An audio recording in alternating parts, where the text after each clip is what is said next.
Dos trabalhadores vai escolher quem será o seu presidente no diretório regional. As eleições acontecem no final de semana, a escolha acontece no final de semana. E nós estamos recebendo aqui no estúdio o deputado federal Assis Carvalho, que vai conversar conosco a respeito deste assunto. Deputado federal Assis Carvalho, seja bem-vindo aqui ao Jornal do Piauí. Boa tarde, Aécio. Eu agradeço estar aqui com vocês. Boa tarde, Elivaldo. Boa tarde, deputado. Deputado federal Assis Carvalho, que é o atual presidente do diretório regional, está pleiteando a continuação, né, nessa condição. Primeira pergunta que faço é, por que o senhor acredita que é preciso continuar no comando, à frente do partido? Olha, nós tivemos a felicidade de conduzir esse partido nos últimos 2 anos e conseguimos ter um trabalho, graças a Deus, muito respeitado no estado do Piauí. Nós vamos estar fazendo o processo de eleição direta em 210 municípios dos 224. Quase que dobramos a quantidade de diretórios, agora todos legalizados, não mais comissão provisória, mas diretórios do estado do Piauí. Sem sombra de dúvida, passa a ser o maior partido, inquestionavelmente, tanto do ponto de vista de diretórios formados, não comissão provisória, mas diretórios formados, como também do ponto de vista da quantidade de filiados do estado do Piauí. Nenhum partido tem essa musculatura que o PT tem. E praticamente, quase, não é uma unanimidade, mas a quase totalidade desses líderes dos municípios fizeram esse apelo para que o nosso nome fosse apresentado para continuar nessa organização partidária. E como sou um militante partidário, não poderia me negar a atender a essa solicitação. Estou muito feliz. Hoje, dos 210 municípios que escolherão as suas direções no próximo domingo, dia 8, nós temos 196 chapa única, sem conflito. Dessa quase totalidade apoia a gente. E temos 14 disputas, incluindo Teresina, mas também uma disputa elevada, sem maiores conflitos. Então, eu, graças a Deus, estou muito animado e eu acho que nós vamos ter esse processo bem definido no próximo domingo. É claro que o PT tem uma modalidade própria, a eleição de domingo é para as eleições municipais, mas ali já saem os delegados, né, definidos para o Congresso, que acontecerá em outubro, quando nosso nome deverá ser escolhido. E o Congresso Nacional no mês de novembro, onde também se escolhe a direção nacional. Então, é possível dizer que saberemos neste domingo quem seria o vencedor dessa disputa? Sim, sim.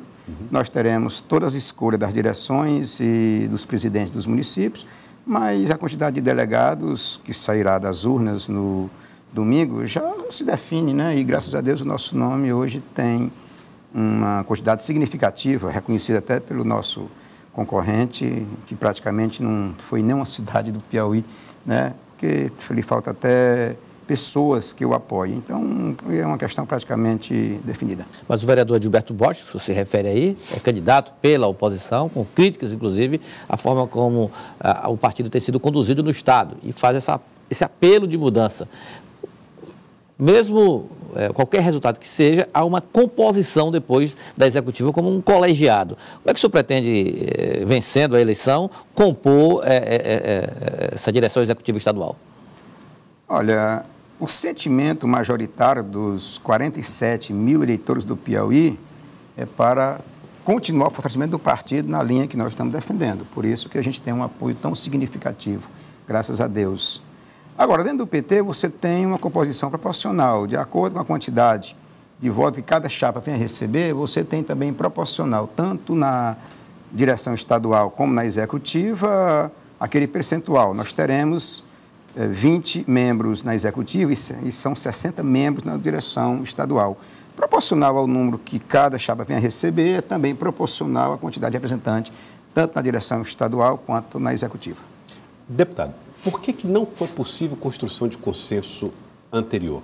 Ou toda essa eleição, em que pese se fale da democracia, mas ela gera um confronto, e esse confronto gera rusgas, e essas rusgas vêm a público. Por que não foi possível construir esse consenso antes das fraturas provocadas por essas colisões?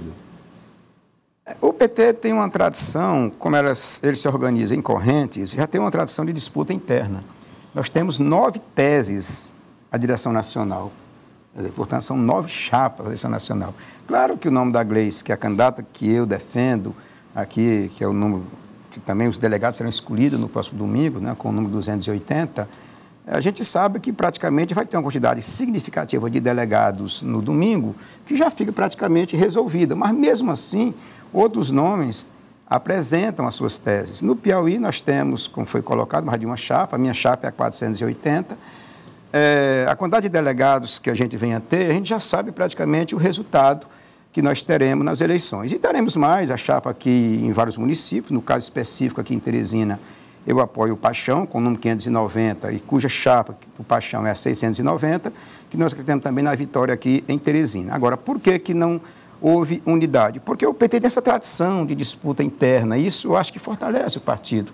O que nos incomoda um pouco é quando você faz essa disputa na mídia, não é espaço, é uma disputa interna, é uma disputa de congresso, é uma disputa com os seus filiados. Às vezes alguém se emociona demais e pensa que é a sociedade como um todo que elege, vai lá para fora fazer debate. Isso não faz bem ao partido.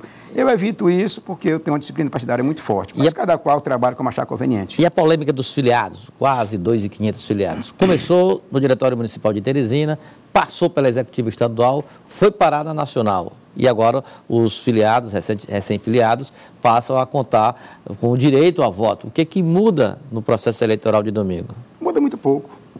Na verdade, esse recurso não foi feito pela nossa corrente. Aqui nós temos duas correntes em Teresina, uma encabeçada pelo Paixão, que é o candidato, que é o apoio, chamado de Avante, e uma outra encabeçada pelo Magalhães, que é a articulação de esquerda. Foi uma briga essas duas correntes, não tem nada a ver. A minha é CNB, não é uma briga que diz respeito. É porque, assim, parece que é muito doce colocar o meu nome no meio, né? Mas eu não sei, engraçado. Começaram eu assim, mas eu não sou nem de uma corrente nem da outra. Eu apoio o Paixão, né? Sou solidário a ele. Depois houve o recurso para o estadual. Quem presidiu a direção estadual no dia da decisão foi o Magalhães, que é o meu vice. Não fui nem eu estava em Brasília. Mas mesmo assim eles falam de mim. E houve um entendimento nacional por conta de um problema que aconteceu em vários estados. Quer dizer, houve uma questão semelhante no Rio de Janeiro, houve no Piauí, e lá houve um sentimento de que, mesmo rompendo a questão da orientação interna, não é nem orientação, é uma decisão estatutária, mas por um acordo da comissão eleitoral, foi compreendido. Nem errou o município aqui, nem errou o estadual, eles acertaram. Houve um acordo nacional, né, que contradiz o que está no Estatuto, que é a questão do processo de filiação em massa, que foi o que aconteceu aqui, mas quando há acordo se resolve. Eu posso lhe dizer que, nesse caso, o meu companheiro Paixão foi prejudicado, né, por o acordo nacional que aconteceu, mas não vai alterar o processo. No Estado não altera praticamente nada, porque nós temos uma votação expressiva do Estado do Piauí como um todo. E em Teresina, ela fica mais acirrada, mas a possibilidade de vitória do Paixão é muito grande, porque o Paixão ele conta com um grupo de apoio, como o nosso apoio, o apoio da deputada Flora, o apoio de várias correntes, e o grupo do Magalhães ficou muito isolado, não é? Hoje ele ficou muito desgastado, até mesmo pela posição do Magalhães, que é um amigo, um aliado histórico que eu tive, mas tem umas posições meio estranhas nos últimos tempos. Na última eleição mesmo, quer dizer, a posição do Magalhães em apoiar o filho do Temístocles fez derrotar o Merlong. Merlong estava eleito. Mas ele deixou de votar no candidato do partido? Em Canto Buriti, que o pessoal ligado a ele votaria em mim, no sul de Teresina, em Manuel Emílio, votariam essas pessoas em mim. De última hora, já chegando ali no final da eleição, ele vai a essas lideranças, tiram de mim e põem para votar no filho do Temístocles. Quer dizer, foram mais de 3.000 votos que ele deu para o filho do Temístocles e o Merlong perdeu a eleição por 1.400 votos. Mas isso na disciplina partidária é grave no PT. Gravíssima. Né? Então, é por isso que o filiado não vota hoje mais no Magalhães, ele ficou muito desgastado, porque essa situação trouxe um desgaste muito grande para ele. Ele podia ter evitado, podia até não ter votado em mim, graças a Deus minha eleição estava resolvida, mas se tivesse votado no outro, nós teríamos um deputado federal a mais. O problema dele era com o senhor, não? Não, comigo não, ele não tem problema nenhum, é uma aliança que ele tem muito forte com o Temístocles. Então, eu queria fazer um gesto e fez, e isso desgasta ele muito em Teresina. Por isso eu acho que o Paixão será eleito aqui em Teresina. Tá, deputado federal Assis Carvalho, conversando conosco aqui no Jornal do Piauí. Queria, já que nós falamos aqui de eleições, queria falar agora um pouco a respeito de algumas questões que envolvem a sua atividade parlamentar. Hoje estava aqui no Piauí, a Baleia Rossi, falando de reforma tributária. Reforma tributária é o próximo capítulo a ser discutido no Congresso Nacional. Ontem foi aprovado no Senado, texto tal qual passou na Câmara, da reforma da Previdência da CCJ. E, por outro lado, foi discutido e encaminhado a discussão da inclusão de estados e municípios na PEC paralela da reforma da Previdência. O senhor foi contra a reforma da Previdência. O senhor será a favor da PEC paralela? Veja só, no texto geral, eu fui contra e sempre serei contra. Esse texto da Previdência, ele empobrece o povo brasileiro, ele não colabora em nada. Havendo a reforma, na questão do destaque, eu voto a favor da inclusão de Estado e município. Então tem que ficar isso bem claro para que não haja dúvida. No texto geral, eu voto contrário. Agora, a inclusão de Estados e municípios é destaque. O destaque eu vou votar a favor. Já que a reforma passou, não tem sentido ficar fora Estado e município. Esse é um ponto que tem que ficar bem definido. Mas, no geral, a imposição já é bastante conhecida e ela não mudará. Agora sim, se o senhor votar, por exemplo, que os estados podem aderir à reforma da Previdência, servidores estaduais podem aderir à reforma da Previdência, o senhor não acredita que isso gere desgaste com os movimentos aqui no estado do Piauí? Olha, veja só, vamos deixar as questões aqui claras. O que é que faz de diferença entre uma questão e a outra? É se a decisão ela é nacional ou se ela vem para o Estado. É só isso que muda, não é? O que eu estou colocando claro, que eu estou chamando isso de redução de danos. Na reforma como um tal, eu faço toda a luta de oposição a ela. Ponto. Isso não tem sentido ser diferente. Agora, depois que ela está aprovada, aí você vai chegar a uma questão. Quer dizer, a reforma só vale, então, para o governo, para o servidor federal? Não é? Aí você vai trazer os problemas para os estados e municípios. Isso é deslealdade do governo federal.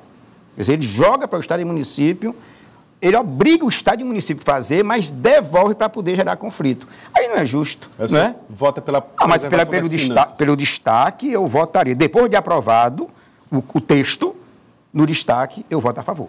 Entendi. Outra questão. Nessa semana houve uma reunião chamada Direitos Já, onde os partidos de esquerda se reuniram, grandes lideranças, PCdoB, PDT, PT, inclusive Marta Suplicy, Eduardo Suplicy no mesmo palanque. O senhor vê uma possibilidade de união desses movimentos de esquerda no Brasil? Ou o movimento Direitos Já vai ser forte o suficiente para marcar essa posição, ou o senhor prevê rupturas no futuro? Veja só, a situação do país é muito complicada, né? Nós estamos diante de uma situação dolorosa.